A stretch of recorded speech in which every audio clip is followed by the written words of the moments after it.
Emperor Wu's Folly, The Hunt for Everlasting Life. Good evening, little friends. It's story time again. Are you excited? Tonight, we will hear the tale of a clever minister and a foolish emperor. Once upon a time in the Han Dynasty, there was a wise and powerful emperor known as Emperor Wu. He was very good at managing the country, but he had one big worry. He felt he was getting older each day and would soon leave this world. This troubled him greatly, so he began to send people to search for a potion of immortality.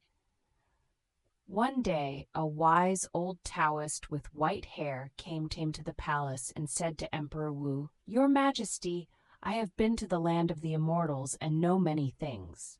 Excited, Emperor Wu asked, "Do you know how to obtain the potion of immortality?"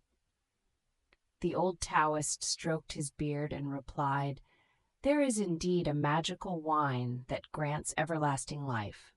You can find it 3,000 miles away on Jun Mountain." Before the emperor could say anything, a clever minister named Dongfang Shuo interrupted. "Nonsense! There's no such magical wine in this world, Your Majesty. You must not believe him."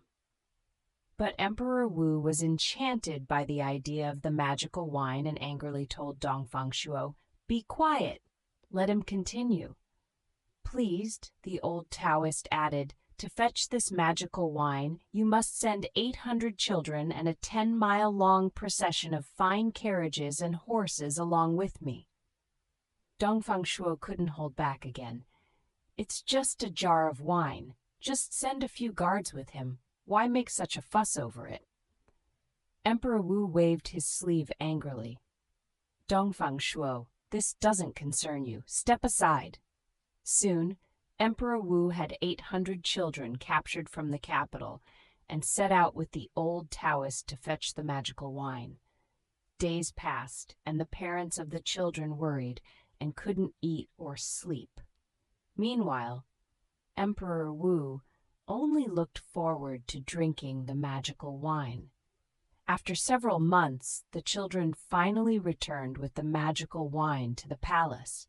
Emperor Wu eagerly looked at the dark and shiny jar and couldn't wait to drink it. But the old Taoist quickly stopped him and said, "Your Majesty, wait. To drink this magical wine, you must fast and pray for 7 days. Be patient." For the sake of immortality, Emperor Wu agreed to do as told.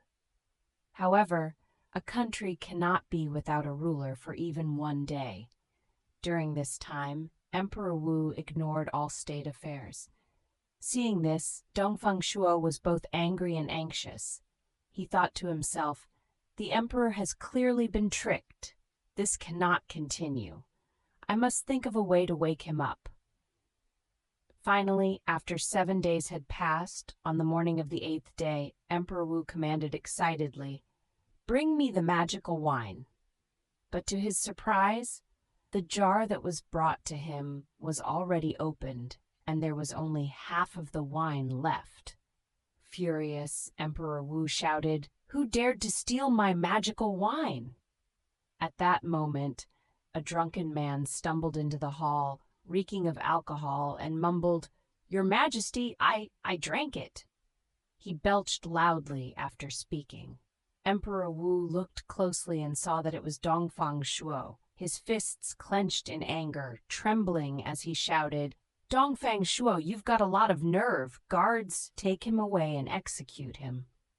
But Dongfang Shuo was still swaying and chuckling. "Hold on. Now, no one in this world can kill me." Enraged, Emperor Wu shouted, "What do you mean?" Dongfang Shuo laughed and said, "Your Majesty, don't you remember? I already drank the magical wine. That means I've become immortal, so how could I possibly be killed?" Emperor Wu was taken aback by this. Slowly, he relaxed his clenched fists, and most of the anger faded away. Finally, he couldn't help but burst into laughter. "Yes, it would be easy to kill you, but if you die just like that, then the wine isn't magical at all. It would just be a trick." From that day onward, Emperor Wu completely woke up and no longer believed in the so-called magical wine. So little Fra Ians, wasn't Dongfang Shuo very clever? He made the emperor realize the truth without any effort. It takes wisdom to persuade others, and you must be careful with how you do it. All right, it's time for bed now. Good night, everyone. Ians, wasn't Dongfang Shuo very clever? He made the emperor realize the truth without any effort.